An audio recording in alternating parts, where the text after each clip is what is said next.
ছাত্রদলের সভাপতি যে বক্তব্যটা দিয়েছেন সেটার ব্যাপারে এতটুকু বলতে চাই যে আমরা মনে করি যে যদি কোনো আমাদের ভুল বোঝাবুঝি থাকে তাহলে বসা উচিত, বসে এটার সমাধান করা উচিত। আসসালামু আলাইকুম ভাই ব্রাদার, কি খবর সবার? আল্লাহু আকবার, আলহামদুলিল্লাহ আলহামদুলিল্লাহ। মানে শিবির যে একটা চরিত্রবান সংগঠন, শিবির যে একটা ধৈর্যশীল সংগঠন, সেটা আজকে আবারও প্রমাণিত হলো। দর্শক, আপনারা সবাই জানেন যে ছাত্রদলের কিছু ভাই ব্রাদার, বিশেষ করে ছাত্রদলের সভাপতি রাকিব ভাই কয়েকদিন ধরে মানে হামতাম করে সারা দেশে একবারে মাথায় ফেলেছেন যে শিবির নিষিদ্ধ সংগঠন, তাদের রাজনৈতিক অধিকার নাই, হ্যান ত্যান কত কিছু বললেন। এর জবাবে শিবির থেকে কি বলা হলো যে তোমরা এর বিরুদ্ধে কিছু বইলো না, তারা বলে যাক। হ্যাঁ, যদিও কিছু ভাই বোনেরা লেখালেখি করতেছে, তবে কেন্দ্র থেকে এটা বলা হয়েছে। এবং আজকে আবার দেখলাম শিবিরের একজন দায়িত্বশীল তিনি বলতেছেন রাকিব ভাইকে, ছাত্রদলকে, যে ভাই আপনারা আসেন, আমরা বসে সমাধান করি, কেন আমরা কাদা ছুড়াছুড়ি করবো? মানে কি একটা অবস্থা! তারাও তো চাইলে পারতেন, তাদের তো ক্ষমতা আছে এখন, তারাও তো পারতেন যে হ্যাঁ তোমরা বলতেছো, আমরাও বলি হামতাম হামতাম করো। তবে ভাই ওই যে বললাম ধৈর্যশীল সংগঠন। যাক দর্শক, কথা বলবো না, চলুন আমাদের ছাত্রদলের সভাপতি রাকিব ভাইকে উদ্দেশ্য করে শিবিরের একজন নেতা কি বলছে চলুন আমরা সেই ভিডিওটাকে দেখে আসি, এরপর আমরা কথা বলবো। এবং এরপরে আপনার কমেন্টে লিখে যাবেন যে ভাই আসলে কারা মানে দেশের নীতিদের অধিকার রাখে পরবর্তীতে। ছাত্রদলের ভাইরা নির্যাতনের শিকার হয়েছেন বলে পত্রিকাতে আমি দেখেছি, শিবিরকে দোষী সাব্যস্ত করা হচ্ছে। আমরা আমাদের বক্তব্য স্পষ্ট করেছি যে যারা সত্যিকারের দোষী, যদি সে ছাত্র শিবিরের যদি কেউ হয়, আমরা সাংগঠনিকভাবে তাদের পানিশমেন্টের ব্যবস্থা করব। এই যে আমাদের ভিতরে যে ঐক্য, এই ঐক্যের যে ফাটল সৃষ্টির জন্য চেষ্টা চালাচ্ছে, এটা আমার মনে হচ্ছে কোনো একটা শক্তি এই কাজটা করে যাচ্ছে। এবং এই যে মূল্যবোধ, আদর্শিক নৈতিকতা এবং মেধার সমন্বয়ে ছাত্র শিবির, এই পার্থক্যটা আমরা দেখি আর কি। আর ছাত্রদলের সভাপতি যে বক্তব্যটা দিয়েছেন সেটার ব্যাপারে এতটুকু বলতে চাই যে নিঃসন্দেহে তারা হয়তো কোনো একটা দৃষ্টিকোণ থেকে এই বক্তব্য দিয়েছেন। আমরা মনে করি যে যদি কোনো আমাদের ভুল বোঝাবুঝি থাকে তাহলে বসা উচিত, বসে এটার সমাধান করা উচিত। এর মধ্য দিয়ে জাতির যে এখন সমগ্র জাতি একটা ফ্যাসিস্টকে সরানোর জন্য যেভাবে ঐক্য হয়েছে, আমাদেরও মনে হয় এই সময় সেই ঐক্য বজায় রেখেই কাজ করা উচিত। যারা সোশ্যাল মিডিয়াতে লেখালেখি করছে, আমরাও আমাদের কাছেও কিছু আমাদের দৃষ্টিগোচর হচ্ছে। আমরা আমাদের পক্ষ থেকে আমাদের জনশক্তিদেরকে স্পেশালি আমরা নির্দেশনা দিয়েছি যে কোনো অনৈক্য হতে পারে এমন কোনো কিছু সোশ্যাল মিডিয়াতে না নিয়ে আসার জন্য।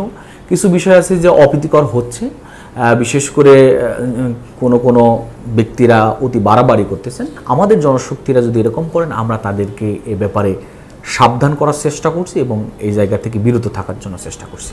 চট্টগ্রাম বিশ্ববিদ্যালয়ের ছাত্র দলের ভাইরা নির্যাতনের শিকার হয়েছেন বলে পত্রিকাতে আমি দেখেছি, শিবিরকে দোষী সাব্যস্ত করা হচ্ছে। একটা বিষয় খুব মানে বলা যায় যে পীড়াদায়ক ব্যাপার, সেটা হলো যে বিগত সময়গুলোতে বিভিন্ন ইস্যুকে ছাত্র শিবিরকে জড়ানো হয়েছে, বিভিন্ন ইস্যু তৈরি করা হয়েছে, ছাত্র শিবিরকে জড়ানো হয়েছে। আমার কাছে এখন এসে এরকমই মনে হচ্ছে। আমরা আমাদের বক্তব্য স্পষ্ট করেছি যে যারা সত্যিকারের দোষী, যদি সে ছাত্র শিবিরের যদি কেউ হয়, আমরা সাংগঠনিকভাবে তাদের পানিশমেন্টের ব্যবস্থা করব। এখন পর্যন্ত কেউ ছাত্র শিবির জড়িত কিনা, ছাত্র শিবির সন্দেহে বিভিন্ন কথা বা বক্তব্য বা পত্রিকাতে আসছে, ছাত্র শিবির সরাসরি জড়িত কিনা বা অন্য কেউ এই যে আমাদের ভিতরে যে ঐক্য, এই ঐক্যের যে ফাটল সৃষ্টির জন্য চেষ্টা চালাচ্ছে, এটা আমার মনে হচ্ছে কোনো একটা শক্তি এই কাজটা করে যাচ্ছে। কাজে এইটার ব্যাপারে আমাদের সতর্ক হওয়া উচিত। 5 স্টার রেটিং প্রাপ্ত বিএনডিসি টেকনোলজির Walton super saver ceiling fan 65% পর্যন্ত বিদ্যুৎ বিল সাশ্রয় করে আপনাকে রাখে প্রশান্তিতে। ওয়ালটন ফ্যান হাওয়া বদলে দেয়।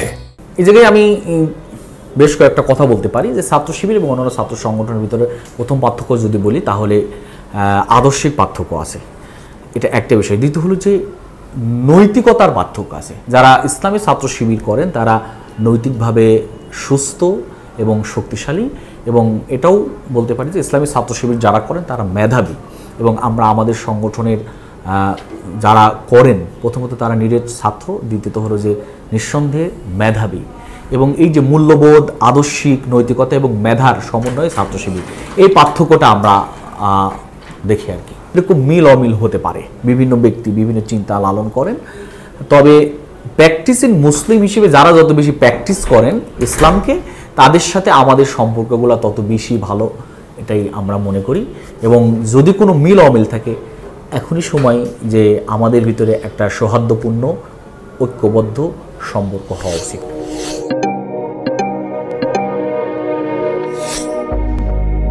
হস্ত এবং শক্তিশালী, এবং এটাও বলতে পারি যে ইসলামী ছাত্র শিবির যারা করেন তারা মেধাবী, এবং আমরা আমাদের সংগঠনের যারা করেন প্রথমত তারা নিরেট ছাত্র, দ্বিতীয়ত হলো যে নিঃসন্দেহে মেধাবী, এবং এই যে মূল্যবোধ, আদর্শিক নৈতিকতা এবং মেধার সমন্বয়ে ছাত্র শিবির, এই পার্থক্যটা আমরা দেখি আর কি। এরকম মিল অমিল হতে পারে, বিভিন্ন ব্যক্তি বিভিন্ন চিন্তা লালন করেন, তবে প্র্যাকটিসিং মুসলিম হিসেবে যারা যত বেশি প্র্যাকটিস করেন ইসলামকে, তাদের সাথে আমাদের সম্পর্কগুলো তত বেশি ভালো, এটাই আমরা মনে করি।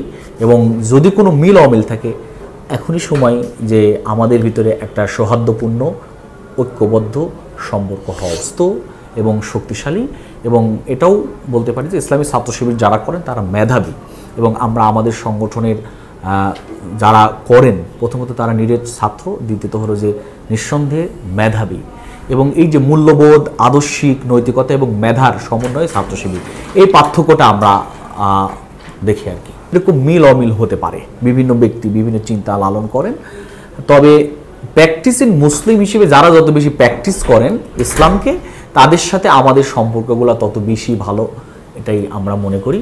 এবং যদি কোনো মিল অমিল থাকে, এখনই সময় যে আমাদের ভিতরে একটা সৌহার্দ্যপূর্ণ ঐক্যবদ্ধ সম্পর্ক হয়। যাই হোক দর্শক, আপনারা শুনতে পেলেন এখানে আমাদের এই শিবিরের নেতা তিনি কি বললেন। এখানে ভাই তার ভাষা কত মার্জিত, তার ভাষা কত স্মার্ট। তিনি এখানে স্পষ্টভাবে বলে দিলেন যে ভাই কাদা ছুড়াছুড়ি করার কি দরকার, আমরা আসেন বসি, যেখানে ভাই বসে সমাধান করা যায় সেখানে চিল্লাচিল্লি করার কোনো দরকার আছে?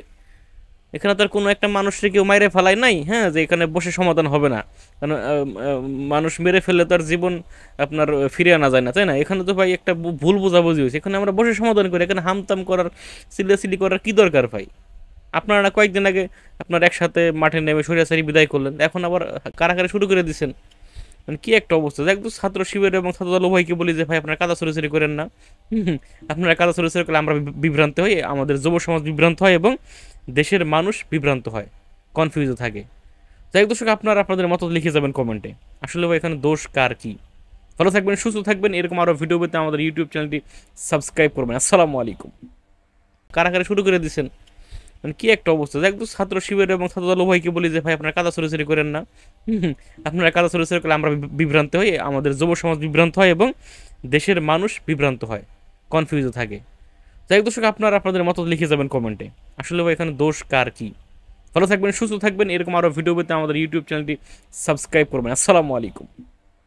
শিবির মানে তারা জঙ্গি, তারা নিষিদ্ধ সংগঠনের অংশ, বা তারা হচ্ছে গিয়ে শিবিরটাই মানে সে যে শিবির এটিই ছিল এক প্রকার গালি, বা সেটিকে দিয়ে তাদেরকে বিভিন্নভাবে নিপীড়নের শিকার করা হতো। সেটি আসলে আমার